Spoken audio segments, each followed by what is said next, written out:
Debate y expresión con la noticia como debe ser. Como debe ser. Estamos en vivo. Vamos ahora a abordar un tema que obviamente se encuentra en primera plana, porque ayer les decía, la justicia determina que deben retomarse los juicios políticos a 3 exfuncionarios del gobierno de Guillermo Lasso. Hablamos de Pablo Arrosemena Marriott, ministro de Economía, de Sebastián Corral, secretario del gobierno de Guillermo Lasso, y de la secretaria de Ciencia y Tecnología, Andrea Montalvo. 3 procesos que fueron archivados porque se retiraron las firmas. No sé si eso en el marco de la Ley Orgánica de la Función Legislativa sea legal, pero bueno, así lo interpretaron y retiraron las firmas para desbrozar el camino y llegar a los ministros actuales del gobierno de Daniel Noboa, a la ministra Gabriela Sommerfeld, cuyo fin era censurarla y destituirla, pero no existieron los votos suficientes. Ahora Mónica Palencia es la que sigue, y de ahí entiendo yo que aterrizarán en el juicio político a la fiscal general del Estado, Diana Salazar, porque ella ha dicho ya desapareció el tema de delicadeza en el marco de un embarazo peligroso, digámoslo así, de riesgo, de alto riesgo. Vamos nosotros a analizar este tema porque la respuesta de la Asamblea Nacional frente a la decisión judicial de retomar estos juicios ha sido que no van a acatar. Está aquí conmigo el coordinador del Observatorio Legislativo, Roger Celi. Doctor Celi, bienvenido, muchas gracias por atender esta invitación. ¿Qué respuesta tiene usted frente a este panorama que dibujo muy rápidamente por la coyuntura? Ya vamos a hablar sobre la evaluación del aparato legislativo. Buenos días. Muy buenos días, Wilson, muchas gracias por la invitación. También un saludo a la distinguida audiencia de Centro. Bueno, la respuesta de la Asamblea Nacional ante este tema más político que jurídico, desafortunadamente pienso que no representa a la institución, porque estamos hablando de que es una posición del secretario general de la Asamblea Nacional. Dentro de las competencias que le establece la Ley Orgánica de la Función Legislativa, yo no leo al menos que haya la posibilidad de que tome una posición institucional, porque para eso están los 137 legisladores. Pero bueno, más allá de eso, a propósito del receso legislativo, en donde los legisladores posiblemente estén en territorio, el que se quiera desacatar una orden judicial, pues podría ser desafortunado y podría traer consecuencias legales e incluso penales. Pero no obstante, no creo que el secretario de la Asamblea haya actuado por mutuo propio, es decir, voy a contestar porque a mí se me ocurre, porque evidentemente están en un receso legislativo, pero entiendo yo que debe haber consultado con Henry Kronfle, con Viviana Veloz, no sé si con el CAL al menos, para poder decir, toma esa posición a nombre de la Asamblea. Bueno, eso no es transparente, desafortunadamente. Yo le podría decir que sí, si es que eso se hubiese publicado, porque la Ley Orgánica de la Función Legislativa establece que el presidente o el CAL le pueden delegar funciones, en el marco de sus competencias, por supuesto.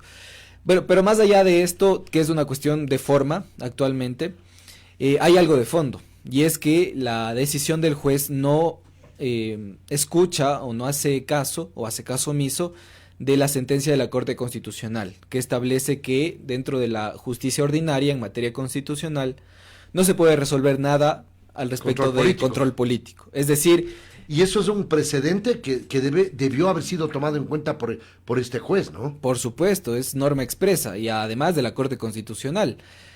Pero el acatar no está bien, el dar una sentencia no obedeciendo un criterio de la Corte Constitucional, y el también el retiro de las firmas de los juicios políticos son un escenario en donde la normativa se incumple, básicamente, desde todos los actores.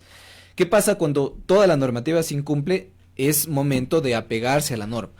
Yo por eso sugiero a la Asamblea Nacional que acate la decisión del juez, apele de la misma forma, y por ejemplo es importante hablar del precedente que se ha dado en otros casos, del mismo estilo.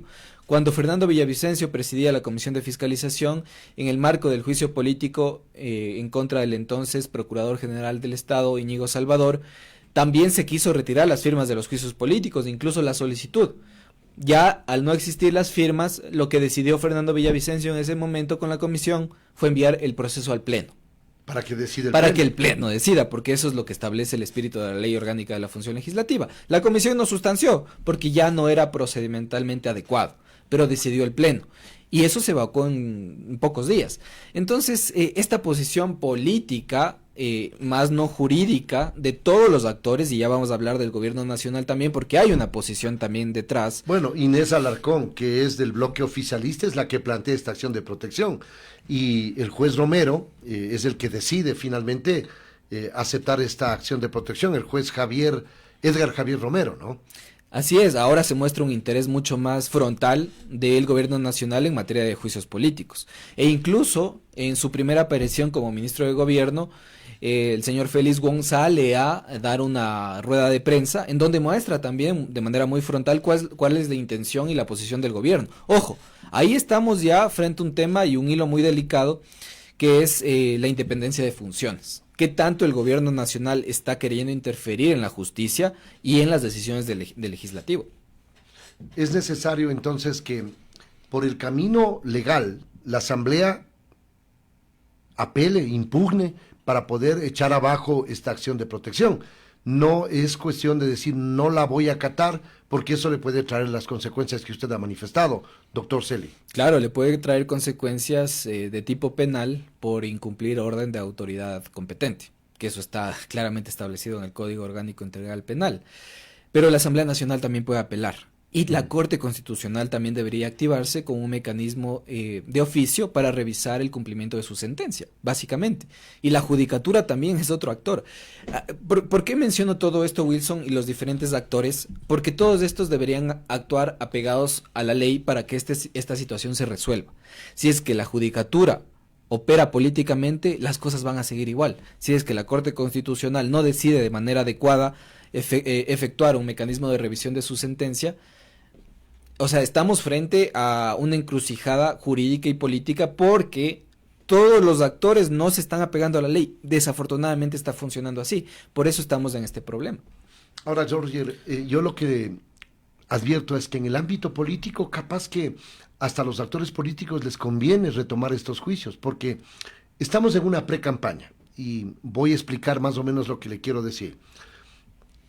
Un juicio político a la fiscal general del Estado, con un escenario macro que es el hemiciclo legislativo, con los antecedentes descubiertos en las investigaciones de Metástasis, Purga y Plaga, de estas relaciones incestuosas entre lo político, las organizaciones delictivas y los operadores de justicia.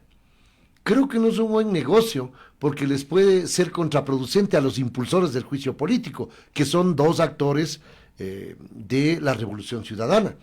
La fiscal puede aprovechar esa plataforma para enrostrarles todo, a lo mejor algo mucho más grave que habrá descubierto en estos procesos investigativos.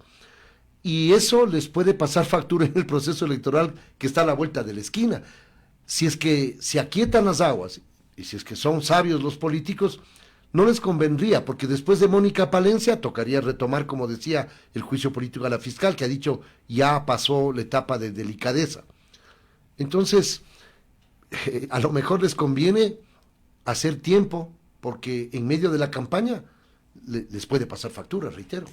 Es una lectura que también yo hice. Estamos en un momento electoral en donde la percepción ciudadana cuenta, donde la imagen al respecto del trabajo de la Asamblea Nacional también es importante. Y yo lo que pedía a los sectores políticos de la legislatura es sensatez. ¿Por qué? Porque es un juicio político que es seriamente cuestionado en torno a su procedimiento parlamentario, esto del retiro de firmas, del archivo de ciertos procesos, la suspensión de un juicio político, todo lo que he dicho no está establecido en la norma. Entre comillas, se ha inventado en este la ley periodo orgánica legislativo. de la función legislativa. No está establecido. Yo lo decía al inicio, o sea, no hay sustento. No hay sustento y los actores políticos lo que han buscado son criterios externos. El Procurador General del Estado y otra normativa en el ámbito jurisdiccional, como esta sentencia del juez. Ahora bien, la lectura política, que está bastante clara, si es que hay un proceso de enjuiciamiento político en la Asamblea Nacional, debe ser de altura, responsable. Entiendo que la Fiscal General del Estado está preparada para defenderse de una interpelación de este tipo. Espero que los legisladores quienes la impulsen también lo estén, porque Wilson, este juicio yo creo que ya no se detiene, en el sentido de que procedimentalmente la Asamblea Nacional debe retomarlo.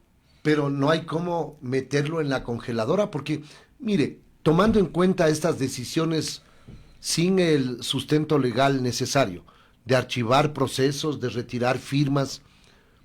Capaz que hacen la misma lectura, no nos conviene, pues que en una campaña la señora fiscal venga y a enrostrarnos las travesuras que han hecho de las relaciones políticas con las organizaciones delictivas, los operadores de justicia, con actores que son miembros de uno y de otro partido político. Entonces capaz que ellos utilizan algún mecanismo y le meten en la congeladora para que pase de agache. A veces olvidamos, y me incluyo, que la Asamblea Nacional es un órgano eminentemente político y que sus decisiones están apegadas al principio de oportunidad política.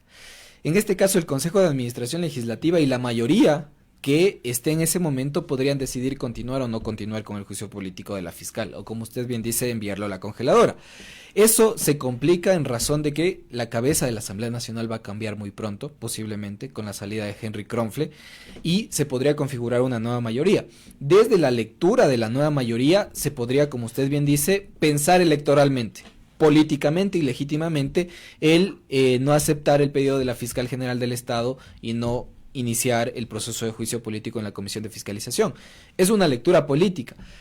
Yo diría que es desafortunada en materia jurídica porque genera falta de institucionalización de los procedimientos de control político en la Asamblea Nacional. ¿Y cree que eso les importa? No les va a importar, pero a nosotros sí, Wilson. ¿Sabe por qué? Porque el control político está establecido en la Constitución para lograr generar sanciones por acciones o omisiones que podrían vulnerar derechos humanos de los ciudadanos en materia de política pública de las autoridades de Estado. Solo permítame poner un ejemplo, Wilson. Un proceso de control político pertinente, adecuado y que busque lograr garantías de derechos humanos es, por ejemplo, el tema que pasa con las dializadoras.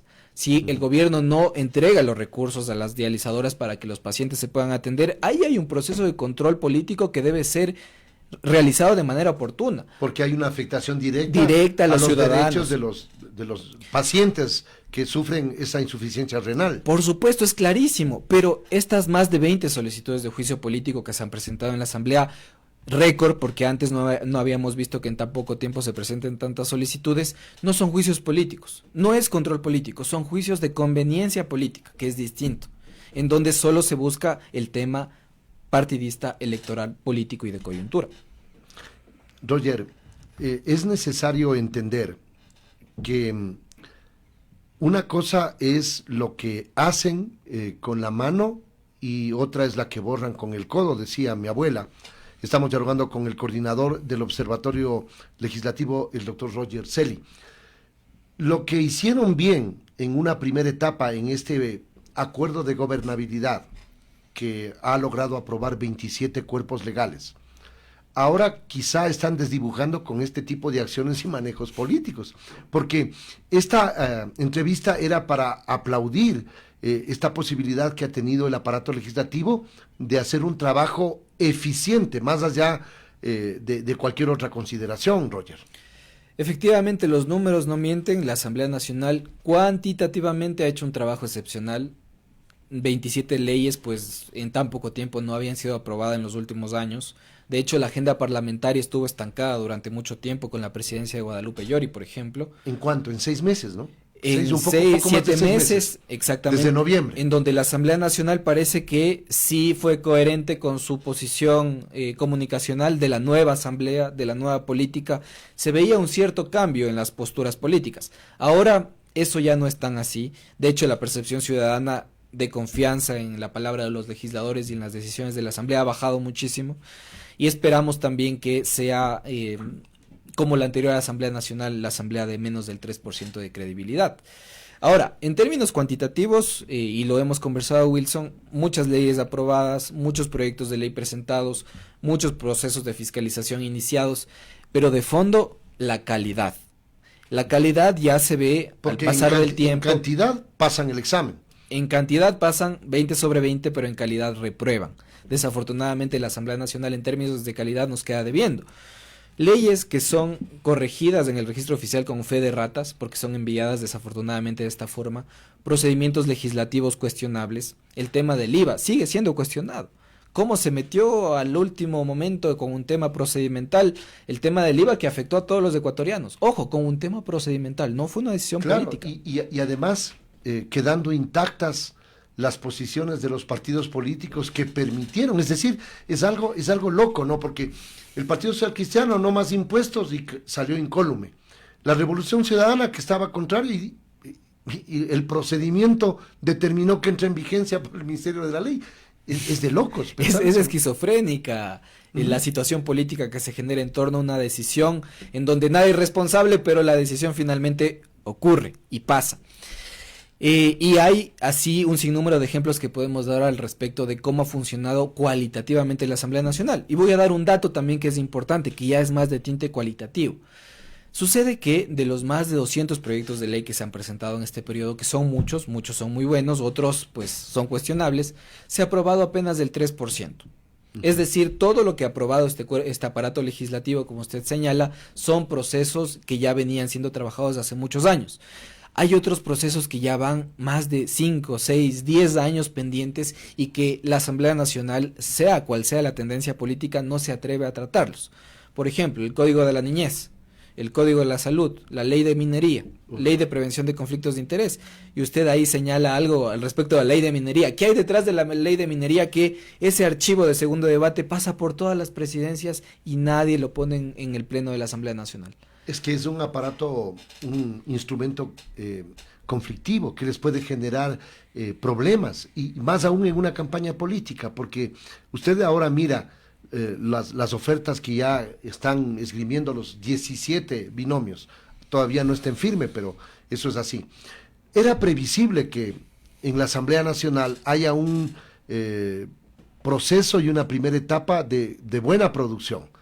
Pero era previsible que a medida que se acerque el proceso electoral, iban a tomar distancia los aliados, porque el mejor negocio en una campaña política es hacerle oposición al que está gobernando.